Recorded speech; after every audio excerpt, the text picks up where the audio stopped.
और इस प्रदेश के अंदर उत्तर प्रदेश की भाग आप मीडिया बंधुओं को सबको पता है कि उत्तर प्रदेश के अंदर जब माननीय बहन जी की सरकार थी तो गुंडा राज खत्म हो गया था।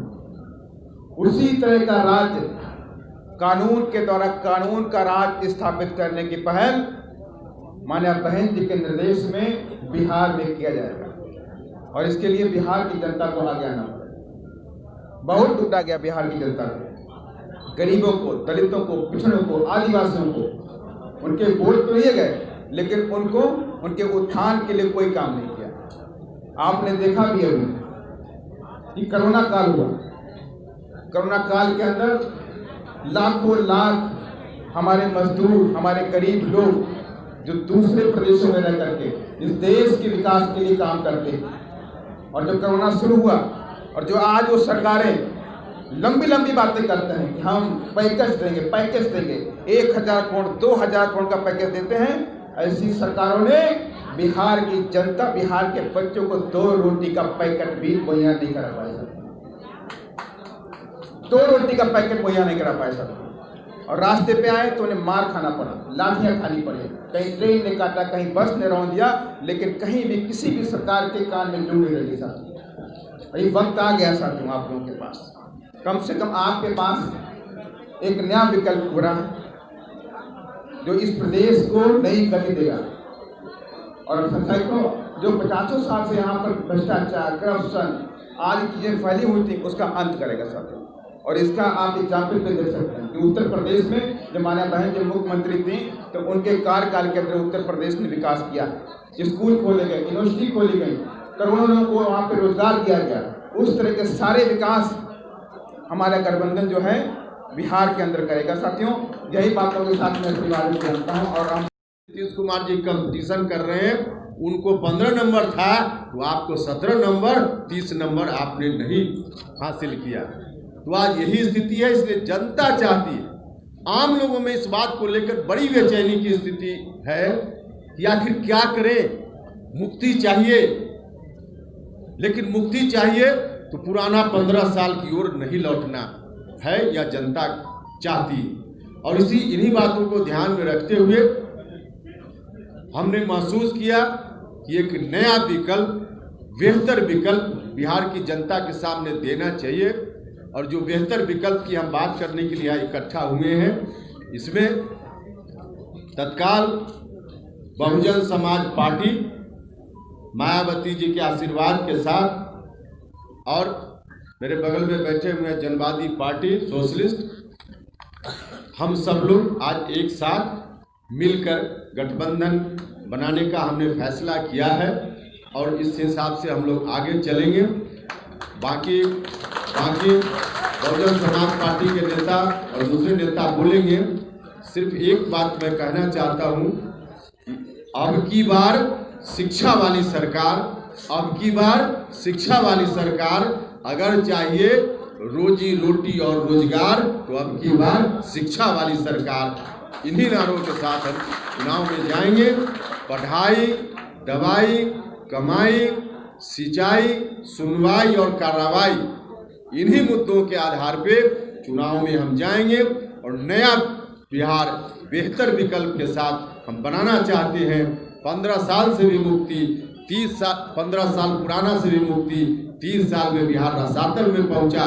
बिहार के लोगों से आग्रह होगा कि 5 साल दीजिए, हम 29 साल में रसातल में जिन लोगों ने पहुंचाया है, हम उससे अलग बिहार को, अच्छा बिहार, नौजवानों को रोजगार देने वाला बिहार, गरीब बच्चों के लिए अच्छी शिक्षा वाला बिहार बनाने का काम करेंगे। तो यही अब रामजी गौतम जी आपके सामने अपनी बात रखें।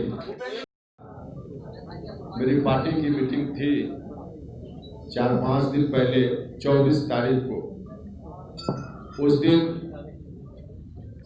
मेरी पार्टी के साथियों ने मुझको अधिकृत किया था अगला राजनीतिक कदम उठाने के लिए। आप जो भी राजनीतिक कदम उठाइए, हम सब आपके साथ होंगे। आम भावना उस दिन थी। तब तक हम लोग महागठबंधन के हिस्सा थे, तो इसलिए मेरी पार्टी के अधिकांश लोगों की भावना थी कि जिस रूप में महागठबंधन चल रहा है, इस रूप में अगर हम चलते रह गए तो बिहार में 15 वर्षों से नीतीश कुमार जी बैठकर बिहार को रसातल में पहुंचा रहे हैं। नीतीश कुमार के इस रवैया से बिहार को हम मुक्त नहीं करा पाएंगे। महागठबंधन जिस रूप में चल रहा है, इस रूप में अगर हम चलते रहे तो हमारी चिंता का विषय तब भी था, आज भी है, कि कैसे 15 वर्षों के नीतीश कुमार जी के कुशासन से बिहार को बाहर लाया जाए, क्योंकि बिहार की जनता चौतरफा परेशान है। नीतीश जी ने वादे तो बहुत बड़े बड़े किए थे, सपने बहुत दिखाए थे, लेकिन हुआ कुछ भी नहीं। 15 साल अपनी कुर्सी बचाने में नीतीश कुमार जी ने अपनी क्षमता का इस्तेमाल किया, जनता को भूल गए। नतीजा हुआ कि पढ़ाई लिखाई की जो व्यवस्था थोड़ी थी भी, तो पूर्णतः इनके राजकाल में सरकारी विद्यालयों से, महाविद्यालयों से, विश्वविद्यालयों से पढ़ाई लिखाई की व्यवस्था पूर्णतः चौपट हो गई। शिक्षा ऐसी चीज है जिस के माध्यम से ही, तो चाहे विकास का मामला हो, अस्पताल में डॉक्टर नदारत, बिना डॉक्टर के अस्पताल चल रहे हैं। कोई गंभीर बीमारी हो जाए, जो गरीब लोग हैं उनके लिए इलाज की कोई व्यवस्था नहीं। 15 वर्षों में एक PMCH जो बिहार में सबसे बड़ा अस्पताल गरीबों के लिए है, उसकी स्थिति ठीक नहीं हो पाई। तो बाकी आप सब लोग देख ही रहे हैं। मैं नीतीश कुमार जी से कहना चाहता हूं कि एक अस्पताल और एक विद्यालय आप बताइए 15 वर्षों में, जिसको मॉडल के रूप में आपने ठीक किया हो, बनाया हो, और आगे के लिए फिर जनता के बीच आप घूम रहे हैं। वो आप बताइए, यही मॉडल स्कूल हमारा है एक विद्यालय, यही मॉडल अस्पताल में रहा है एक अस्पताल। जिस तरह का अस्पताल अगले 5 वर्षों में, जिस तरह का विद्यालय अगले 5 वर्षों में हम और बनाएंगे, एक भी नहीं है।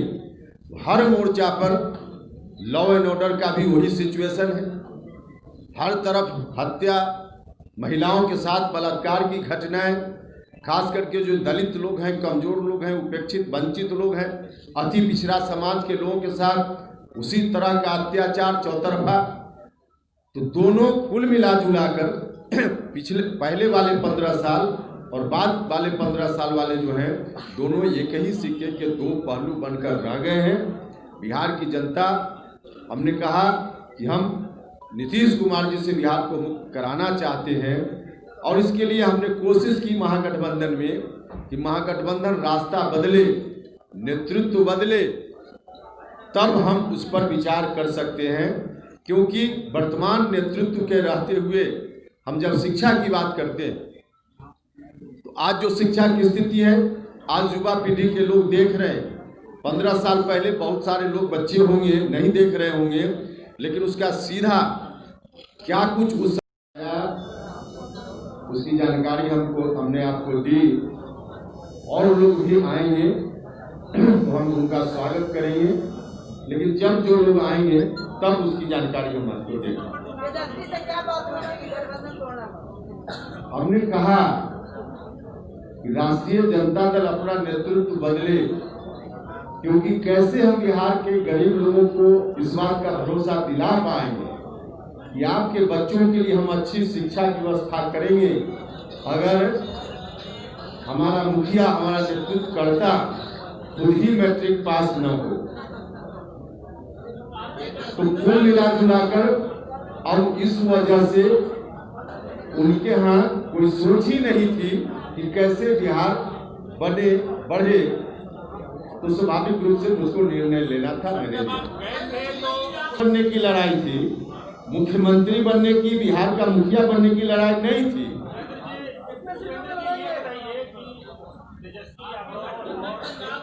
जो कांग्रेस है, उनका बयान आज का नहीं, लगातार मांझी जी चले गए, उनका बयान कि भले किसी पार्टी ने अपना नेतृत्व तय कर लिया हो, महागठबंधन ने अब तक फैसला नहीं लिया है।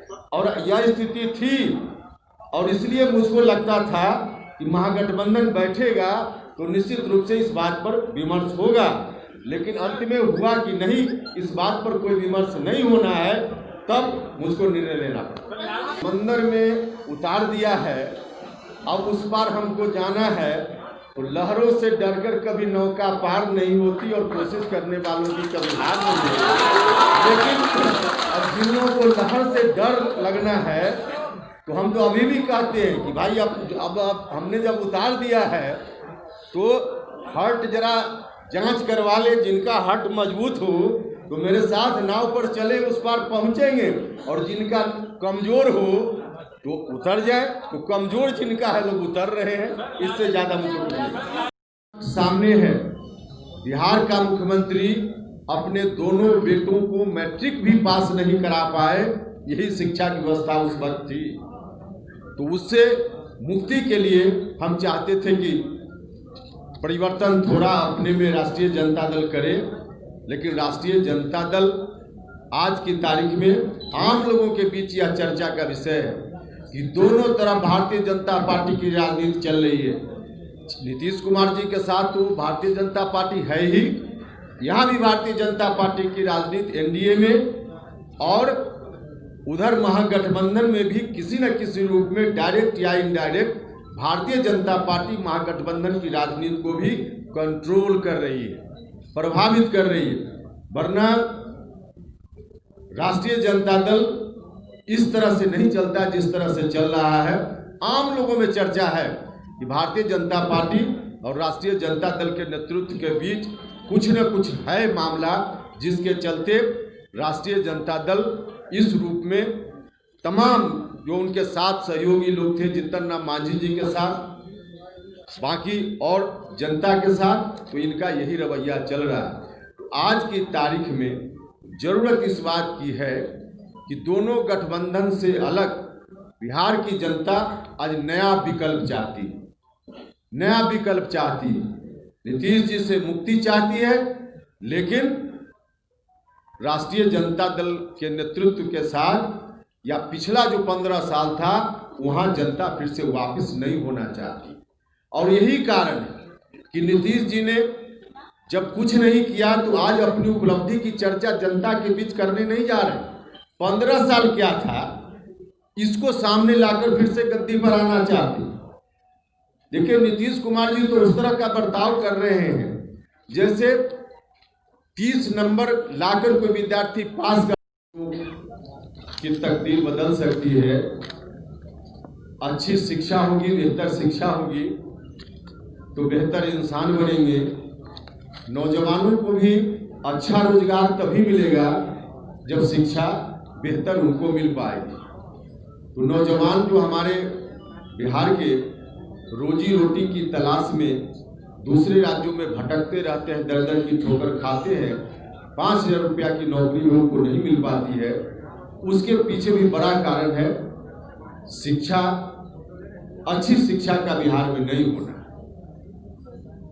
तो इस तरह की स्थिति, साथ ही साथ नीतीश कुमार जी ने एक बार नहीं अनेक बार, आप सब लोग गवाह हैं, लगातार उन्होंने कहा कि भ्रष्टाचार से हम कोई समझौता नहीं करेंगे। हम जो भ्रष्टाचारी लोग हैं उनके मकान को जब्त करेंगे, उनकी जमीन को जब्त करेंगे और उनके मकान में विद्यालय खोलेंगे, अस्पताल खोलेंगे। नीतीश कुमार जी से मैं पूछना चाहता हूं, कितने सरकारी विद्यालयों में आपने सरकारी विद्यालय खोले आपने ऐसे भ्रष्टाचारियों के मकान को जब्त करके? नारा जरूर उन्होंने दिया, लेकिन पुरानी सरकार की राह पर नीतीश कुमार भी चल पड़े। पुरानी सरकार में बैठे हुए लोग दोनों हाथ से खजाना को लूटते थे। पहले वाले 15 साल वाले, नीतीश कुमार जी ने तरीका थोड़ा बदल दिया, माध्यम बीच में अधिकारियों को, दूसरे लोगों को माध्यम के रूप में इस्तेमाल किया, लेकिन लूट इनके राज्य में भी उससे भी ज़्यादा और बढ़ गई। भ्रष्टाचार इतना चरम पर हो गया कि सरकारी कार्यालय में बिना घूस दिए हुए न एक काम पहले होता था और न। देखिए, बात जो चल रही है या नहीं चल रही है, मुझसे ज़्यादा इसकी जानकारी आपको होगी। प्रेस कॉन्फ्रेंस में बैठा हूँ। जिस मुहिम की हम चर्चा कर रहे हैं, नया बिहार, अच्छा बिहार, शिक्षा वाली सरकार, रोजगार देने वाली सरकार, इस मुहिम के साथ जो आना चाहे उनका स्वागत है। अब कुछ बात आगे के लिए रहने दीजिए। देखिए, हमारा गठबंधन जिसका निर्माण हम कर रहे हैं, वैसा गठबंधन नहीं है उन लोगों की तरह कि कोई एक पार्टी या एक नेता तय कर दे। अब जब गठबंधन हमने बनाया है, आज गठबंधन की नींव पड़ रही है, तो हम सब लोग जो गठबंधन में हैं बैठेंगे और आपके सवाल का जवाब ढूंढ लेंगे, फिर बताएंगे आपको कि हमने रास्ता कभी कभी जरूर बदला है, लेकिन मंजिल हमने कभी नहीं बदली। आपको भी अगर आना पड़ा होगा अपने ऑफिस से, तो ट्रैफिक जाम के कारण रास्ता बदलना पड़ा होगा, लेकिन आना था मौर्या होटल। रास्ता ठीक भले आपको बदलना पड़ा हो, लेकिन आए हैं मौर्या होटल। हमको भी मौर्या होटल आना है, तो रास्ता ट्रैफिक जाम के कारण कई बार बदलेंगे, लेकिन लक्ष्य हमारा है मौर्या होटल। इसमें बदलाव नहीं करेंगे, जो हमने नहीं किया है, इसलिए जनता भरोसा करेगी। पूरा महागठबंधन बैठता, वहाँ चर्चा होती ना, हम कैसे किसी का नाम बता देते।